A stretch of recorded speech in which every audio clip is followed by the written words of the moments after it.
really like it? Do you really like it? Do you really like it? Hi everyone, my name's Ben Bristow. I'm the lead DJ instructor at Point Blank Music School. So this session is really like creative DJ techniques, just a few tips and tricks really that I've used in the past. You know, I know a lot of people use, some of which might be relevant for your style of music, some might not. What I'm using is Traktor Z2 mixer, which you can hopefully see is controlling Traktor here. And then I've got the CDJ 2000 Nexus decks, which are in control mode, so they're linked via USB cables to my laptop, and they're kind of MIDI controllers for Traktor. Most of these techniques aren't specific to Traktor. You can kind of do them on whatever software you're going to be using, or indeed on vinyl. Some of the tricks I might sort of relate how you used to do it and then explain an easier way of doing it with now the digital effects that you've got available in Traktor. You know, at the college we teach DJs on a 3-month DJ course. So I'm always trying to encourage people to learn not just the very easy way of doing something, but maybe the slightly more tricky way of doing it. Because then if you're on substandard equipment, you can fall back on those kind of more manual skills, if you like. So the first technique I was going to go through is a kind of an old school technique which comes from the days of vinyl, and it's known as delaying. So it's a technique where you are using 2 copies of the same track, and what you're doing is kind of offsetting one from the other, and that means you've got one that's running as a delayed version of the other track, and then it means you can alternate between those 2 different versions of the same track, and you get like a double up of certain beats. Then I'm going to show you how to do that in a slightly easier way using the effects on the mixer. But this, I mean, if you're doing it on vinyl, you need to get 2 copies of the same record, and it's a bit more tricky because you've got to get them running in sync, like kind of 1 beat apart or half a beat apart. With the use of cue points, it makes things a lot easier because you can just cue them both at the touch of a button. There is a feature on this setup, which is basically, if I go into my options, under loading, this option here, duplicate deck when loading same track. That makes it very easy to do this technique if you're using Traktor. I might have mixed in this tune to something completely different. Now that's playing. When I load that same track into my other deck, it loads it to exactly the same place as that one is. So they're both running in sync with each other. So it means I don't have to kind of get them lined up, basically. So what I'm going to do is basically, I've got the same tune loaded on both decks. So with this technique, you kind of need to choose, like, how far apart are you going to space them? Because then you know how quickly you need to move the crossfader or the volume faders to alternate between them. So I'm going to do it where they're like half a beat apart from each other. That means I've got to trigger this one kind of in between the kick and the snare of this one. So like that. So then I'm going to be able to alternate between the 2, and it creates like a double up effect, right? So this one on the right is ahead by half a beat, and this is half a beat behind it. So if I wait till the beat 1 has played on this side, I'll hear it half a beat later.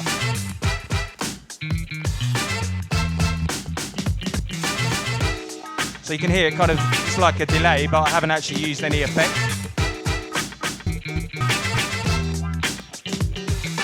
One thing that I sometimes use this with is, if I slightly lower the volume of the delayed one, it means I'll get more of an echo sort of effect. So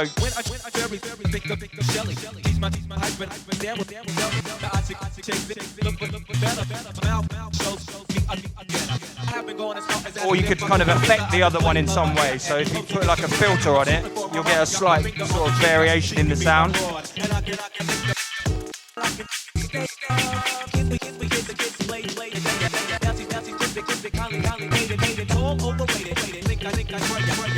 I've seen DMC sets loads of times where the DJ will do this trick and then they're kind of doing crazy like body tricks. I won't attempt to do it here because I'll probably slip a disc or something because this table is quite high.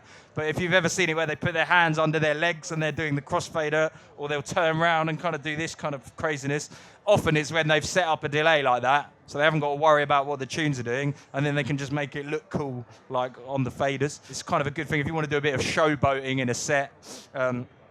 Just be careful you don't pull a muscle or something. The other way you could try it with is the volume faders. You can create more of like an echo effect where you, each time, basically what's going to happen is, if I were just doing a straight delay, I'd be alternating between them like this.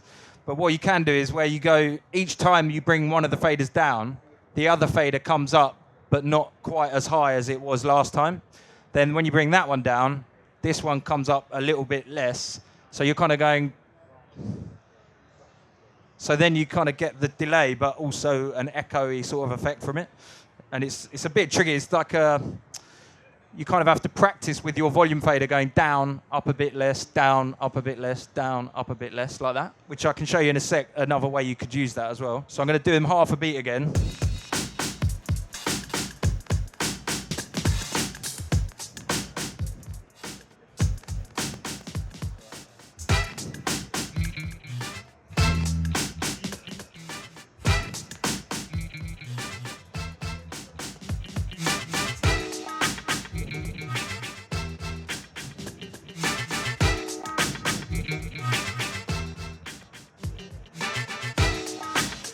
You know, it's just kind of, you might do this once in a set. You don't want to be delaying every track you play because obviously people are going to get a bit bored of it. But if you do it once, you can kind of just do a few little things which then kind of creates a little routine out of it, basically. It might be you're on a mixer without a crossfader or the crossfader doesn't work, so then you could try and do it just with volumes. There is a technique called echoes, a scratch technique where you can kind of create a manual echo using the volume fader in a similar way to what I just did there.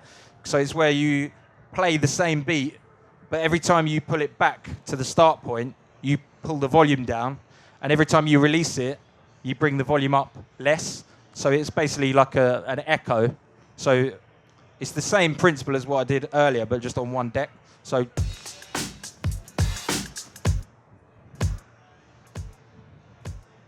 I'm basically playing that sound, shutting the volume, pulling it back to the start point, playing it but with the volume lower. If I do it on that stab, it'll probably sound a bit better. This can be a good way of getting a track like out of the mix.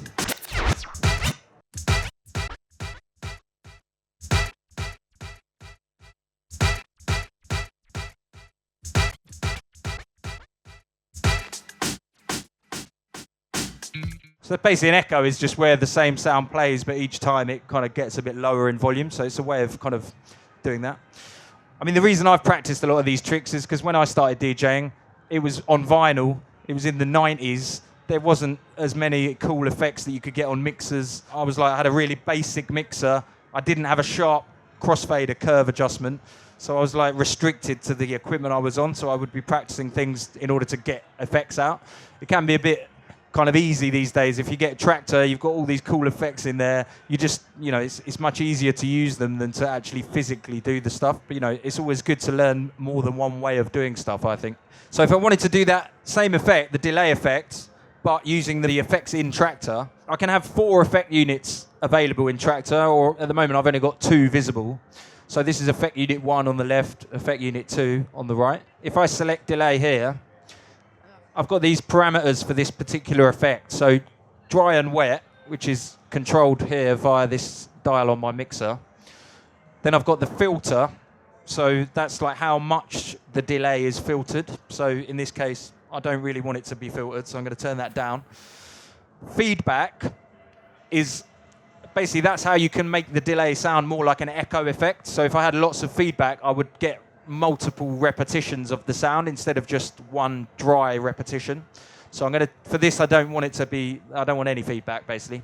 And then the rate is how fast my effect is going to work. Has anyone here got Pioneer equipment, like Pioneer mixer? So there's one slightly confusing thing about if you're going from Pioneer stuff to Traktor, and you're using these effects, because the effect speeds in here are all in bars rather than beats.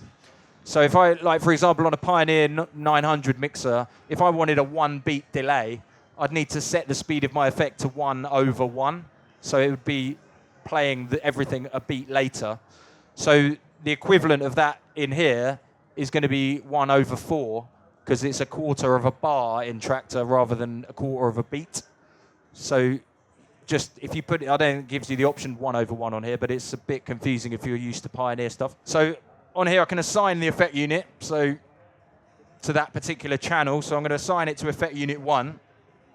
And then what I can do in this case, I want to alternate between the dry signal and then the wet signal, because it means I'm going to hear the original signal from the track.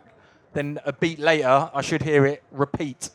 So I can just alternate between dry and wet, and it should create that kind of delay effect. So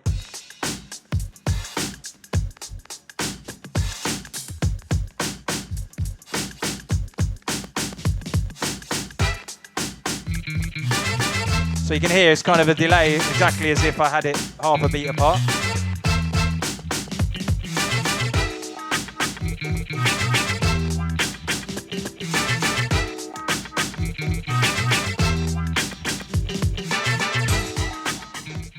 You can hear what it's doing. If I put this on full, you won't hear the original signal anymore. You'll only hear the delay of it. So it can, if you've got a delay on maximum like wet, and it's quite a large delay value, it's going to be a bit confusing because everything's happening later than it should do. Whereas if I had it halfway up like this, now you hear the original and the delayed signal. So just be careful when you're using that, because you don't want to sort of have everything later than normal. You can even do it where you create a kind of multi-tap delay. So let's put it back on 1/4. If I combine what we did first, as in have these half a beat apart and then have the effect on, it means I can create the same thing like 3 times in a row, so you can get like a triple delay almost. I want this on half a beat. So I'm going to set these running half a beat apart again.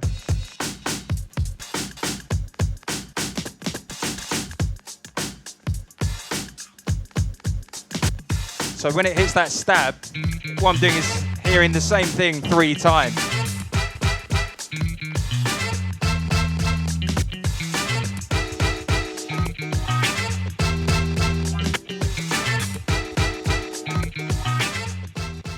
So you can hear that stab was happening 3 times in a row.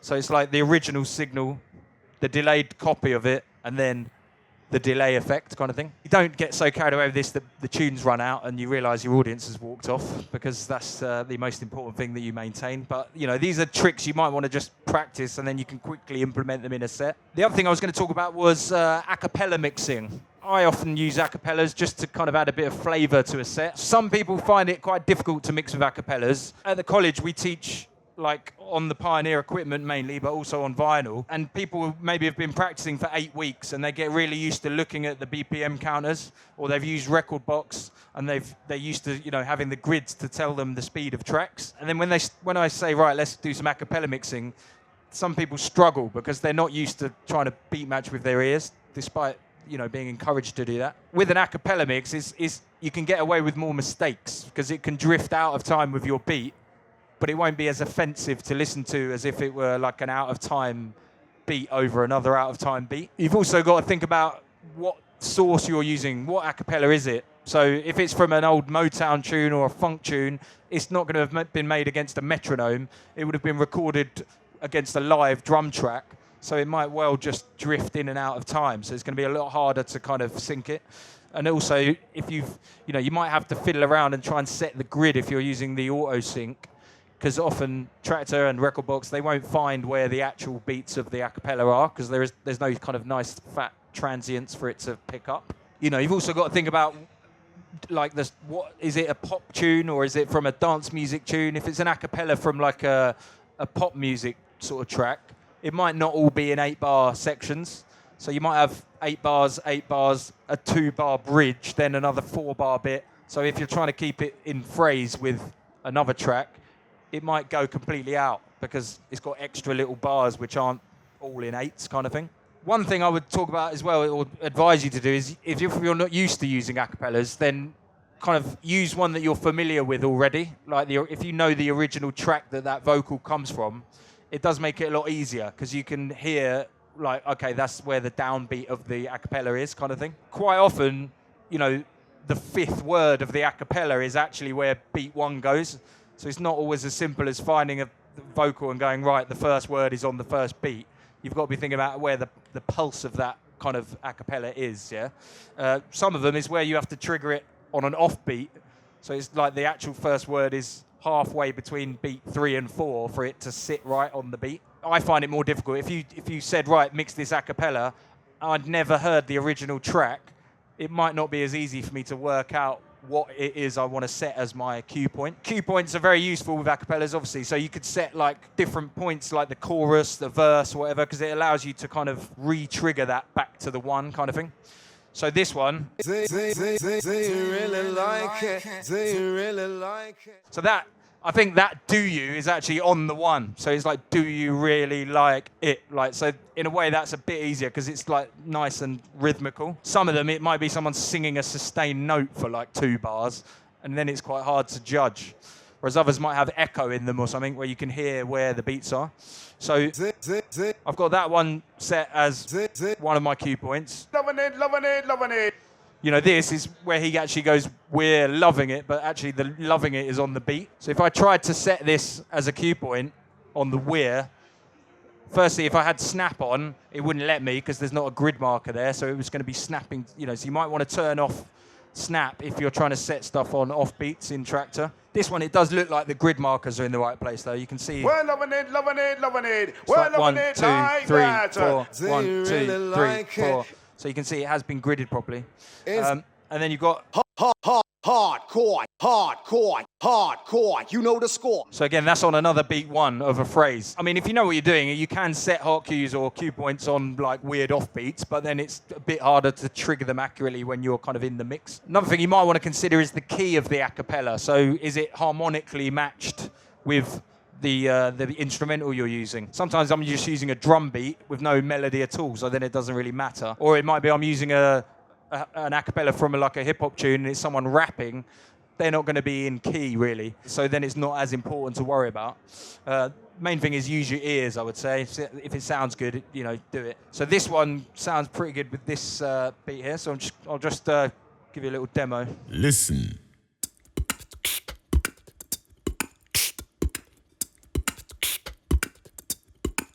The kick. Do you really like it? Do you really like it? Loving it, loving it, loving it. Loving it, loving it, loving it. Do you really like it? Do you really like it? Loving it, loving it, loving it. Loving it, loving it, loving it. Well, Do you really like it?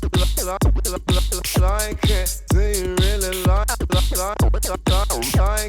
Do you really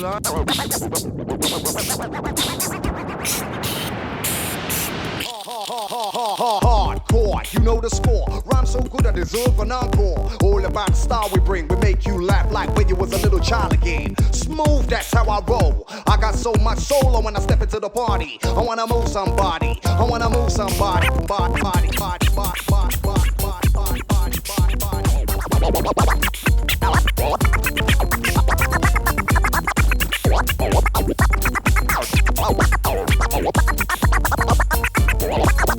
Body. Do you really like it? Do you really like it? Do you really like it? Do you really like it? Do you really like it? Loving it, loving it, loving it. Loving it, loving it, loving it, loving it, loving it, loving it, loving it, loving it, loving it, loving it, loving it, loving it,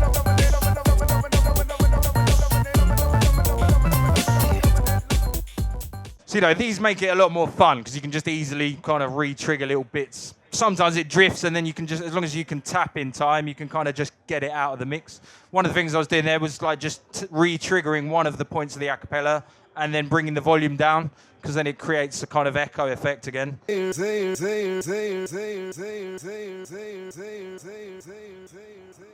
just a kind of quick way out, really. Or again, that thing we looked at earlier where I do the...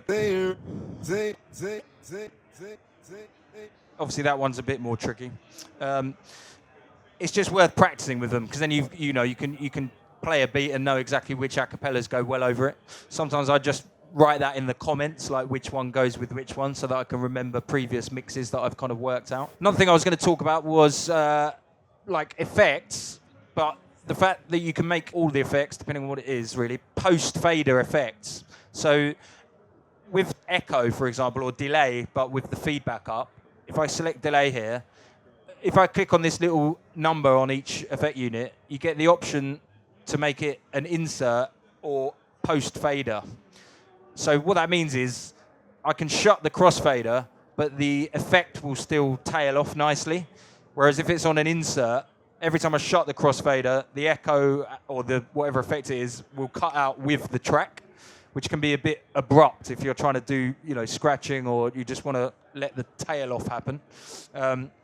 So one thing I use, not that I do mix with techno, but if I'm trying to persuade someone who plays techno that scratching is a good thing to do, because a lot of the time I get the comment where people say, I don't need to learn scratching, I play techno.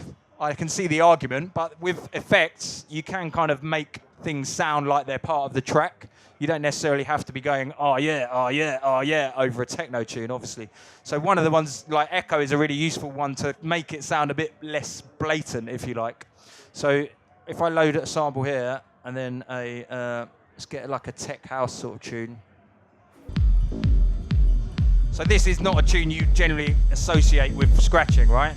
But if I, basically what I'm going to do is put that delay effect on a scratch sample, but I'm going to make the feedback go up a bit so that I get a little bit of a tail off. And then let's put it on, let's try a different speed there. So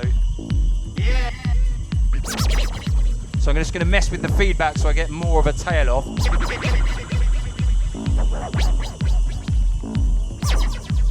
So I'm going to put it on a 1/8.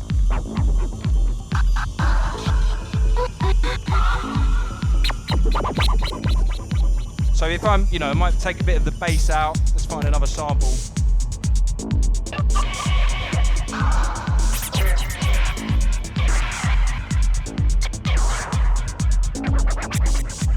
Change the feedback a bit more.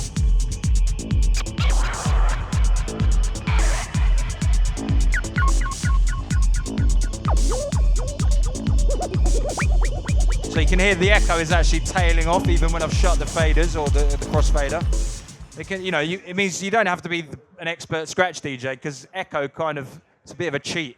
If you just make one sort of noise with your hand on the platter, the echo repeats it exactly the same way multiple times, which is a lot of what scratching is about, is being able to, repeat stuff cleanly. So it means you can just really do kind of basic movements like that, and it will kind of gel with the tune a bit more. So.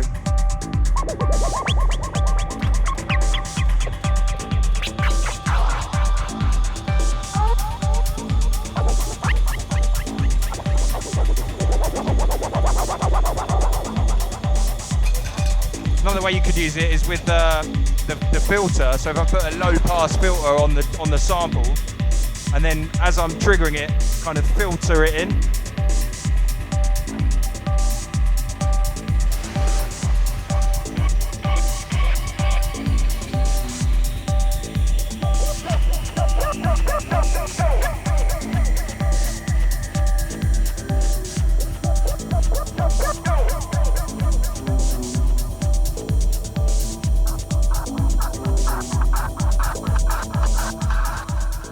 So you can kind of just create cool little effects really over tunes that might not necessarily be associated with scratching. Another way that I've done a similar thing before is where I'll get a sample and then I'll change the speed range on my deck. So on here, I'm going to change the tempo range to wide, and then I'm going to take off key lock. So that means when I change the pitch or the speed, the pitch will also change. So if I hold shift and then press this, it's going to delete my hot cue, so I can set it as one of these ones. So now what I've got is a sample that's got echo on it, or delay with loads of feedback, and then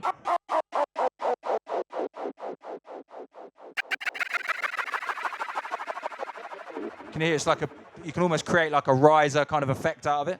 So if I do it over the track, I'm going to start right down the bottom here and then gradually bring the pitch slider up.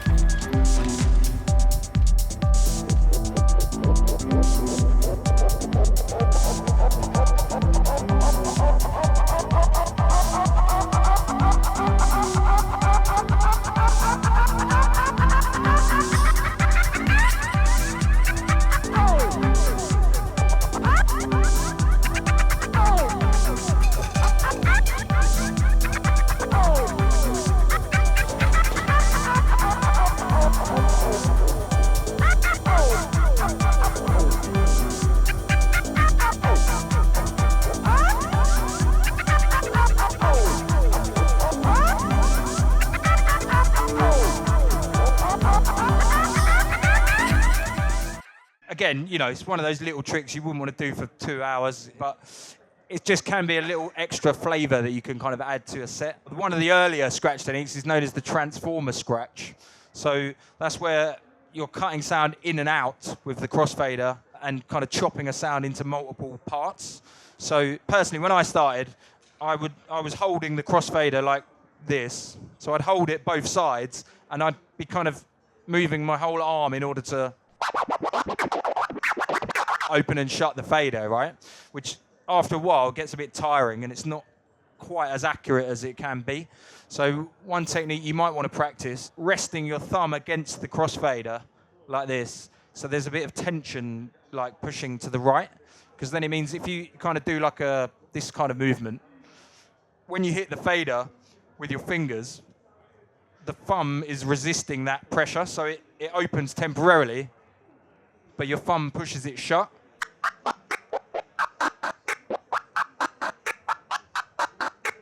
Can you hear it? Sounds quite accurate, where you're not having to move your whole arm. You can get it accurate like that, but it becomes really easy and loose and light to do it the way that I'm doing it like this. So it's just getting used to the right amount of pressure on your thumb so that it's not too much so that you can't open it, and not too little so that it kind of comes off like that. So it's just getting that. Obviously you want a sharp crossfader curve so that it's literally on at full volume as soon as you open the fader, because then it means you don't have to open it loads.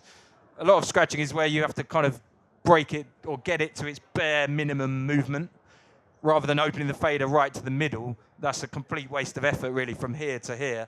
I might as well just open it a tiny bit.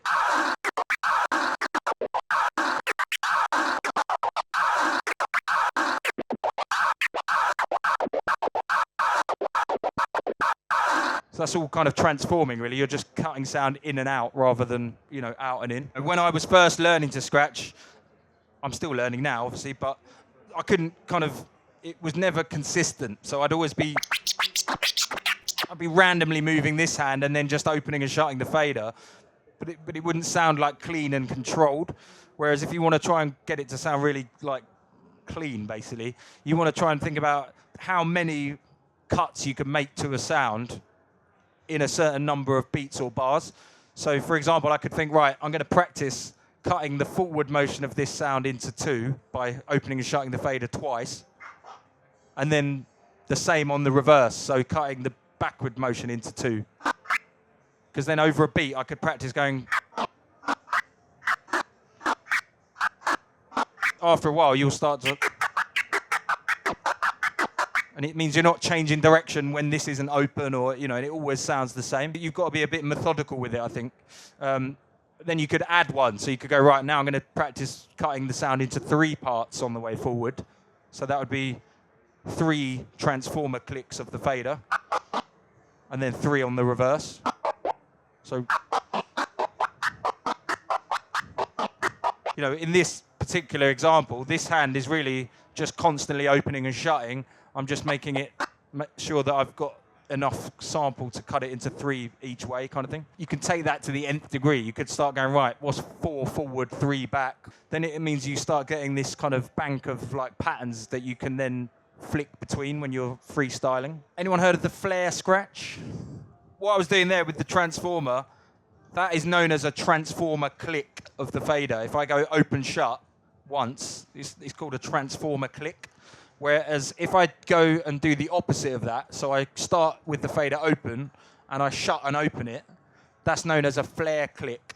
So it's like shut open rather than open shut.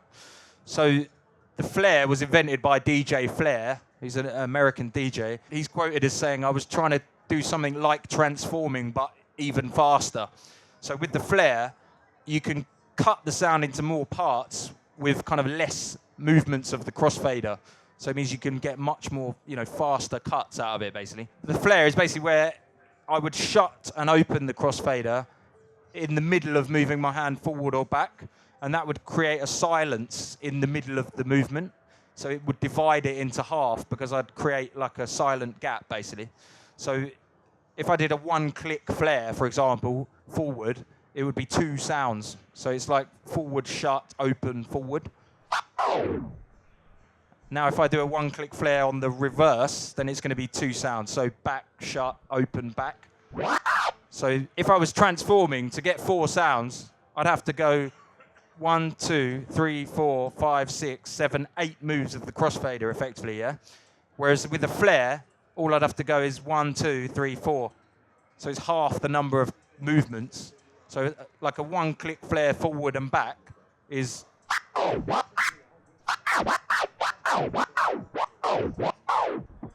What most people do when they start learning this is they'll move this hand really quick and they'll go, and now they've got no room left to get the second part of it out. So you've got to kind of, if anything, your left or your hand on the platter should be slower, your hand on the crossfader should be faster. So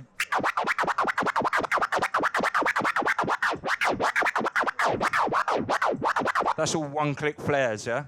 So if a double-click flare is where you do 2 of those cuts. So you shut and open it twice, which means you put 2 silent gaps in the sound, which means you end up with 3 sounds, yeah? So it's kind of...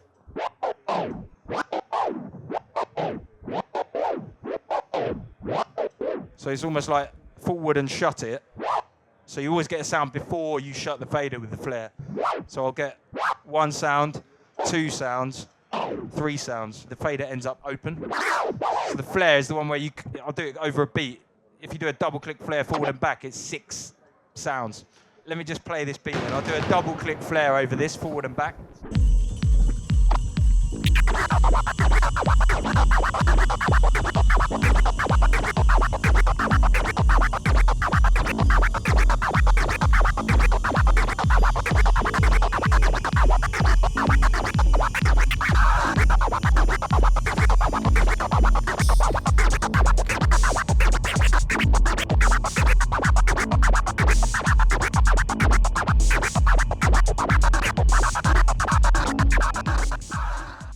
So, you know, that's how you get that really fast flow of sound. It's a bit less kind of staccato than a transformer, because that would have to be like...